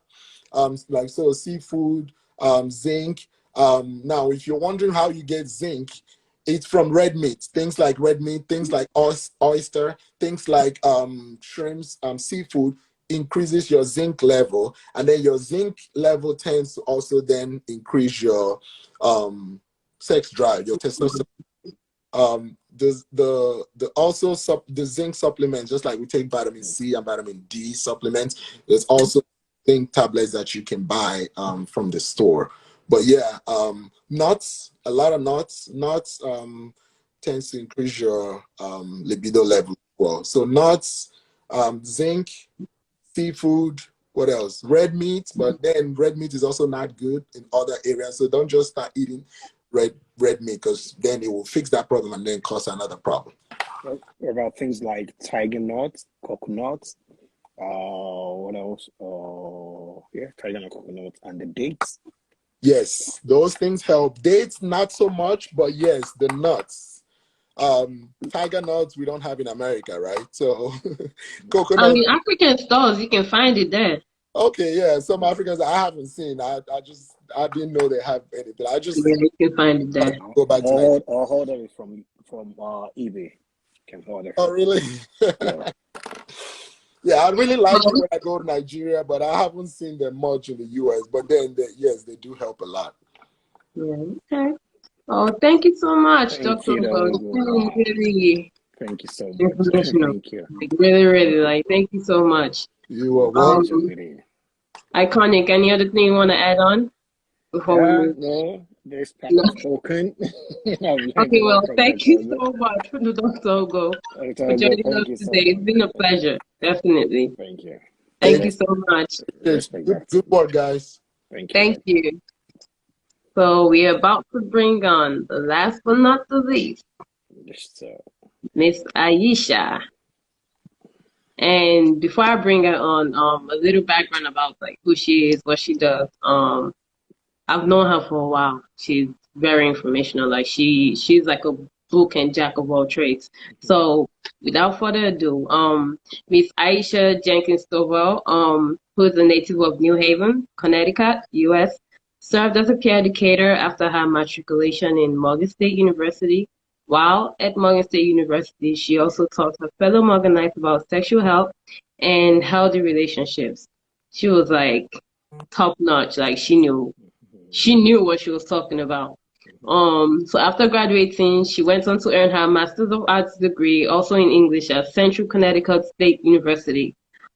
She works in sexual health and continued to work as a health center manager for Planned Parenthood. She currently works as a professor of English and resides in Connecticut with her family. So without further ado, I'm gonna bring Miss Aisha on. Aisha, rather. thank you. Okay.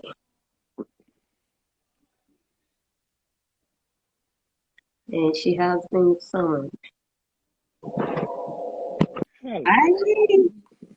Hi. How are you? Great. Thank you for joining us. Thank you for having me. It's a pleasure. Well, you have the floor. You have 10 minutes and 5 minutes questions and answers. So I know. Listen, you know I talk, so I'm gonna try to shrink it down as much Oh, as I know. So hi everyone. My name is Aisha Jenkins.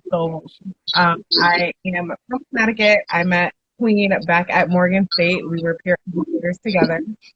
That was where I really got into teaching sexual health and sex education, everything like that.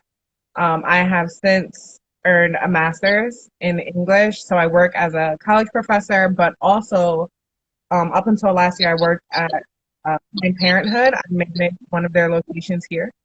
And I'm just going to get right into it because I'm already running out of time and I got so much here. Okay, so first and foremost, thank you again for having me and congratulations on 1 year. This is awesome, and I'm praying that you guys have more years to come. So some common unhealthy sexual behaviors that can lead to sexual dysfunction. And we're all young, so we know the game, but it's like multiple partners and having unprotected sex with multiple partners and not being tested frequently. These are really key impactors in sexual dysfunction.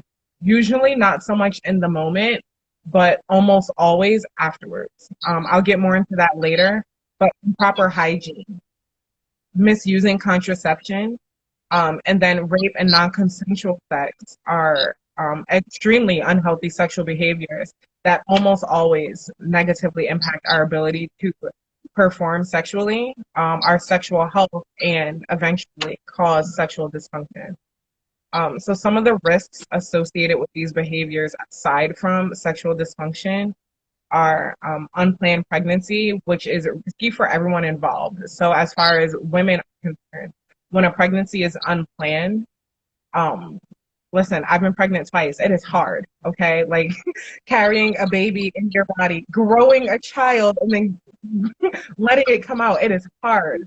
Emotionally, it's hard. I was crying over like doctor's appointments and TV commercials. So to not plan for these things and to be like at work crying over Kool-Aid, it can be a lot. It can be taxing. Mm-hmm. These things eventually, Dr. I don't want to mess up her name, Ophia. Mm-hmm. She touched on this a lot, and I appreciated that. But after having a child, especially nursing, which I did too, emotionally, physically, mentally, there's a lot that happens there that can impact your libido and sexual dysfunction. I'll get more into that later. We recently just talked about STDs and STIs. These things are risks associated with a lot of the unhealthy behaviors I just mentioned that can also lead to not only sexual dysfunction, but sterilization, which is very huge, especially for us, right? We've had forced sterilization happening in this country for a while with our people, and do not understand that our own behaviors can lead to sterilization is huge. So I appreciate organizations like this that work to bring sexual health to the forefront and allow people to understand the layers behind their decision making. I think that's key because a lot of people don't know. So some of these diseases that I've mentioned, so syphilis can lead to infertility and dysfunction in men. Chlamydia and gonorrhea also have the same impact in men, but in women also. Now with men, it's different because those diseases, they usually know they have them because there's pain associated with them. With women, we often are asymptomatic for these diseases. So frequent testing is key, especially even if you're using condoms. Male condoms are not effective against things like herpes. So even if you are using protection, it's recommended you get tested at least every 3 months. I would honestly do a full scan, and people used to hate when I talked about this at Planned Parenthood, but listen, every hole that is active needs to be tested. You need your body swab for gonorrhea and chlamydia. You need your anus if you're having anal sex, swab for chlamydia and gonorrhea. Many people, so in Connecticut here, last year we had the highest rate of positive chlamydia and gonorrhea testing ever. And it was because we had begun asking people to test their mouth and anal cavity. A lot of people do not get those tested. They'll do a vaginal swab or a penile swab, and that's it. But if you're engaging in anal sex, regardless of gender, it is imperative that you also test your anus for whatever diseases may be out there. Because in men, these diseases can also inflame your prostate. And the male prostate it's obviously it's important for other reasons, but it's also kind of their G spot. And so if that is inflamed and causing you pain, now I'm not a man, but I can imagine that eventually when you try to release yourself, it will not be so pleasant. And later on, that can also cause sterilization, or the surgery that you will have to do to fix that can also cause the dysfunction. So I wanted to talk about all these. So I talked about what the actual like unhealthy behaviors are, the risks associated with them that makes them unhealthy. So now this is our mental health. Our mental health is also impacted by risky sexual behaviors. So as liberated women, many of us indulge in, just embracing who we are sexually. Sexual fluidity is absolutely everywhere now, which I love. It's beautiful. People are loving themselves and they're engaging more freely in the things they want to do. But with those behaviors, sometimes can come a lot of negative mental cloudiness. So Dr. Juliet, I'll call her, Dr. Juliet touched on this earlier. She referred to them as barriers, and that's exactly what they are. Many of us do not talk to our parents about sex, especially girls. Sure. We don't learn about sex until we're either having it or we've talked to our friends who don't know anything about sex. Now you have the blind leading the blind, and we're just going out here as we go, and it doesn't end well. That can cause a lot of problems because you need to be in the moment to enjoy sex. You need to enjoy whatever your partner is doing, enjoy what you're doing to your partner. And you can't do that if in the back of your mind you're feeling guilty or you're feeling anxious or depressed or worried or frightened. So a lot of the stigma that surround sex, I think, can lead to negative emotional and negative mental health around sex. And those things, as we just learned from everyone, can impact our ability to function sexually. So, as far as men go, if a man cannot get into the moment, it is very difficult for him to become aroused. And if he hasn't tapped into why that's happening, now you have that inner turmoil and inner conflict happening, and that just worsens the problem. So these barriers that she mentioned, alongside all of the negative stigma, alongside all of the negative things that happen when you engage in risky sexual behaviors, can lead to a lack of understanding and a lack of comfort while having sex. So these are just a few of the things that can lead to sexual dysfunction that stem almost directly from our own behaviors. All of these things can be avoided, and they should be avoided at all costs. So definitely get tested, use condoms, be open and honest with your partner. I was talking to my mom about this, believe it or not, and she had to sit down for the conversation, but I asked her, because she is a breast cancer survivor, about, have you experienced any changes sexually since going through everything that you've gone through? And the first thing she said was just especially now in the wake of COVID, it's just you can't, it was one thing to have to worry about STDs. It's been totally different to also have to worry about COVID. So there's that honesty, that assumption that, well, maybe someone isn't going to be that forthcoming about this, which is true.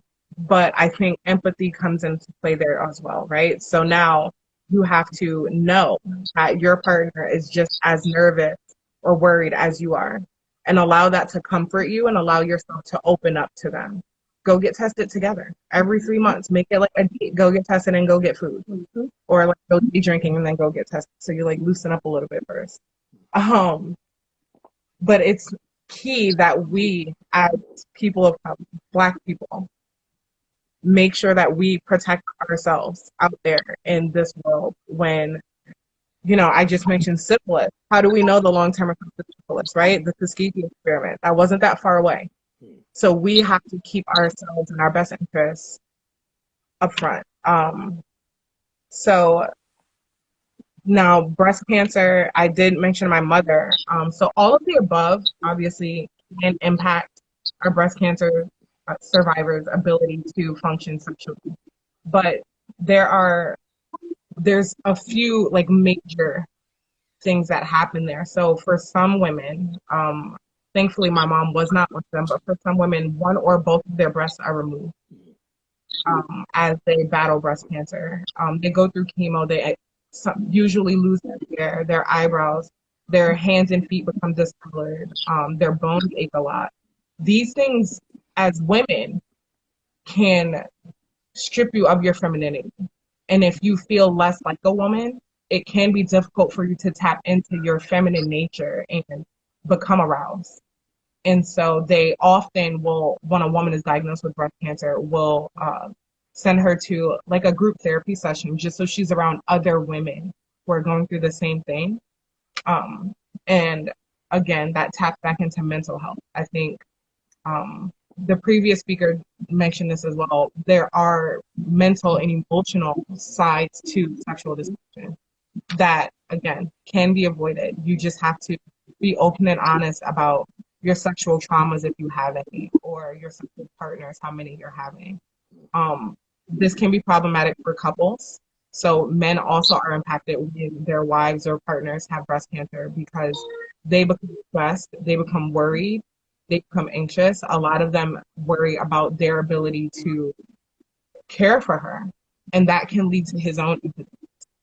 So now we're back to the communication, the honesty, being open. It's literally, it's everything kind of goes back to the same little nugget of information. A lot of these things are not commonly known because of lack of access to quality healthcare, or I know in America, American education, they don't teach sexual education, they just teach abstinence, which is not helpful.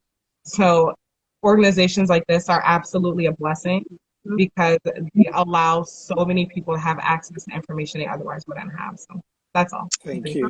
We got questions. Wow. Thank you so much, Aisha. Yeah. So before we go ahead, the part that has the question answer or the round level, Quincy, Okay. if you tap it, it shows you maybe time left or how much time you have so that you can monitor. We don't want to lose this such I got you. educative video. 5 minutes starting now. So we got questions and answers. I can't go over to. Yeah, is masturbation a positive or negative thing to indulge in?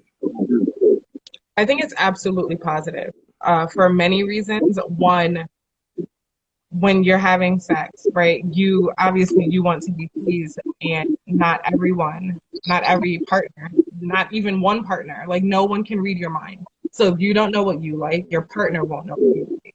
And that can make the pleasing aspect of sex a bit difficult. It can slow things down. It can lead to like awkward moments that no one wants to have. But also, it can allow you to just normalize the feelings you get when you're having sex. And once you become more in tune with your body and arousing yourself and becoming aroused and less structured or startled by the stigma that surrounds sex, it can make later on like your arousal just more pleasant and less likely to become an issue as far as your libido is concerned. Yeah, I want to believe that something applies to video sex, like maybe if you, yeah. So another question says,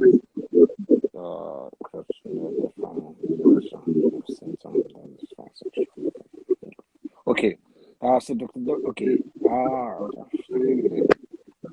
duration of symptoms that define sexual dysfunction. Week, month? Do you understand the question? I would say it depends on the person. So, like I said, I've been pregnant twice, and both my pregnancies were different. I experienced endless tears in my second pregnancy, and in my third pregnancy, I was just hungry all the time.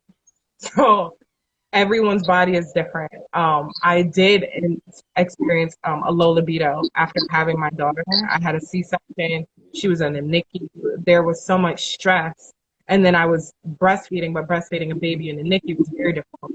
So there was so much stress and just tension around my life at that point that sex was the last thing on my mind. But me being in tune with my body, for me, it only took like a few days for me to realize, like, this is strange.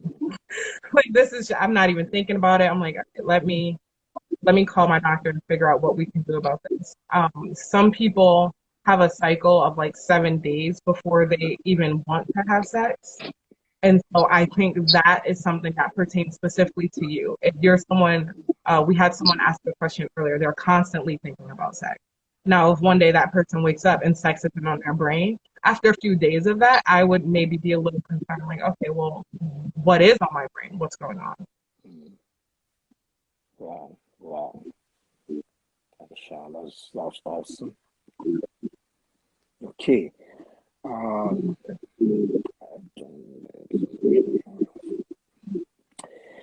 Okay. The stimulation of having sex with my boyfriend, unless I watch sexual video, does that mean I'm having like sexual dysfunction? I would say no. I think that is, I'm gonna address this very gingerly, but I think that is something where I would ask what is happening in the videos that is different than what is happening with your partner. A lot of times when we watch videos, we not all the time, but a lot of time, we imagine like, oh, that's new. Oh, that's different. I've never had that before. I bet that's fun. And so what is happening in the video, that is different than what's happening with your partner. I wouldn't call it sexual dysfunction because you're still functioning sexually. You're just not doing what you want your body to be doing, but you're able to still do it. So now I think it's more of like a mental block or a thought block where you're seeing something that really entices or arouses you, and that's not happening in your present. And I think that is a tough conversation to have, but maybe introduce something new into the bedroom if they're, I don't know, experimenting with new holds. Maybe try experimenting at home with your partner. Yeah, 1 minute. Yeah. Another question: masturbation a sign of sexual dysfunction? No, masturbation is completely healthy. Honestly, which I didn't know until I had children, but it's healthy and normal as young as like 11 months old. It Now with younger children, it's usually because it exists, like there's no stimulation. But by age 3, it becomes a this feels nice, and so I'm doing it type thing. It's completely normal. I think like my family is very rooted in the South, and so I was told, oh, something's gonna happen to it if your son touches it. That's not true. His eye, he won't go blind. All right, his penis will be fine. It's completely normal. I promise that now maybe like all the time you might hurt your arm or yourself, but it's completely normal and it's masturbate. Okay.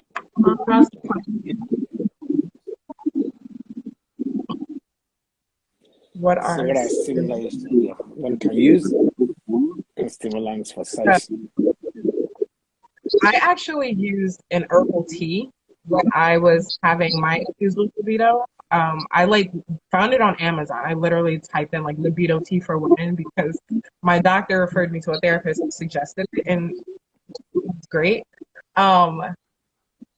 For other people, it can be like if it's a mental block, honestly, I would say like find your favorite spirit and maybe have like a shot to just loosen yourself a little bit.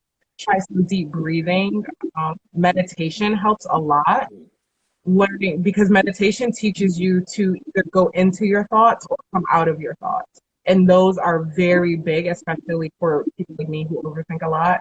When you need to get out of your own head, being able to actually do that and be in your present self can really help you. So I don't recommend like any stimulant unless your doctor is recommending them. But I think mindfulness, meditation, exercise, and just calming yourself, being calm and centered and receiving what your partner is giving to your body are key for pleasurable sex. Okay. Thank you so much. Thank you, Aisha. Thank you so much for having me. Educational as usual. Bring it on. We're taking it all day.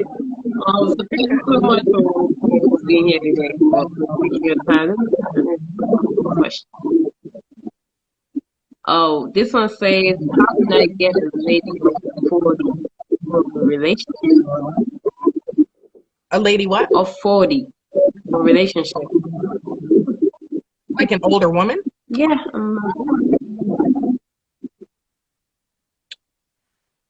Like how to pick up an older woman, or how to like arouse? Probably how to have sex with an older woman.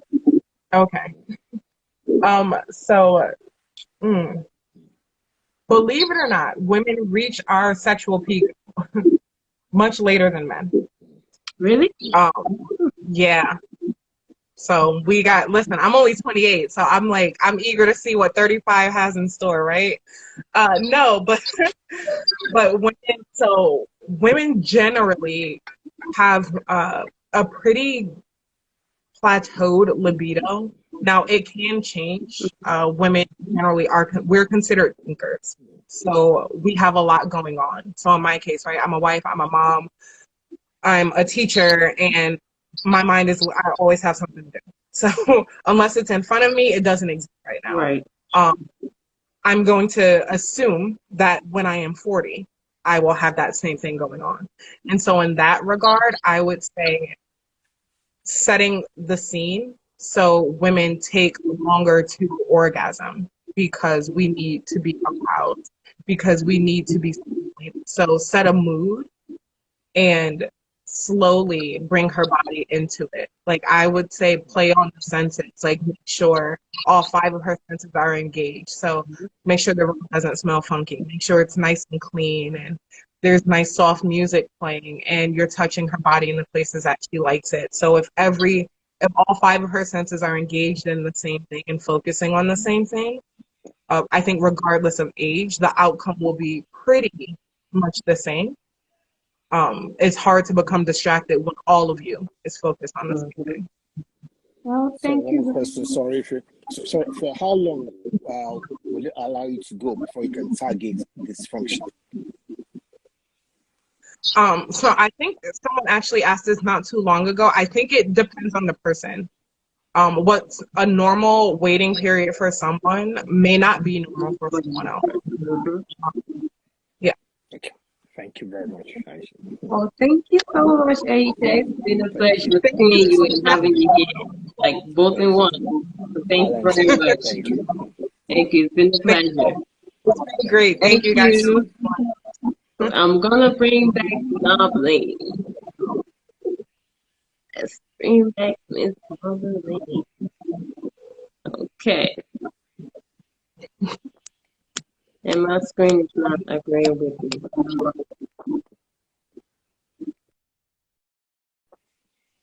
Okay.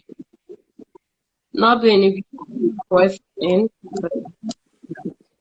let me see if I can.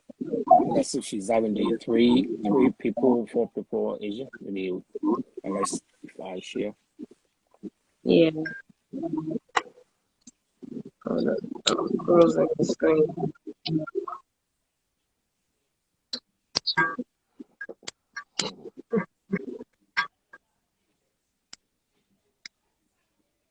If I leave, would that help you? It probably. I'm just frozen, and I don't know why I'm frozen. See if that helps. Okay. Thank you, Aisha. Thanks a lot. Okay. What a educating. Can you?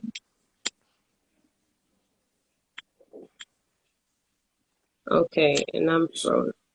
Is she there? Can you hear me though? I can hear you. Yeah, I can hear you. Okay, but you can't see me. I can see you.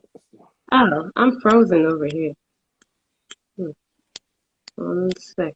You can push it up a bit and let it down again. The window just up a bit, like that. Okay, let's try.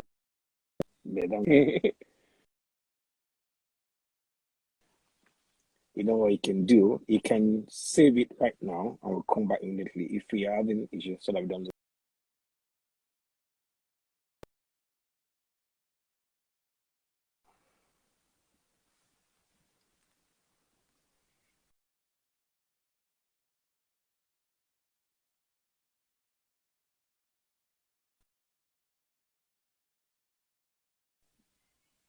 I would rather you save it. You have to go out there. Just close. I have to go out. Yeah. As in, you want to ending the program, then we'll give you the option to save it. Yeah. Okay. If you come back in, we'll join back.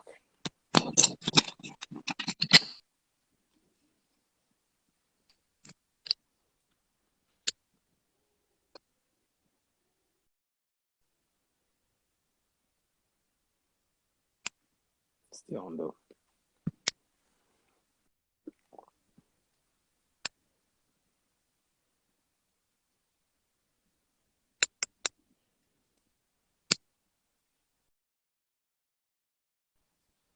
There. Okay. I'm still here. I'm just blacked out. I can see you though there. I cannot see. Just click on the X. Yeah, click on your X and exit. Then you sign it back in. Yeah. Like so we can handle this, so we can hand it now.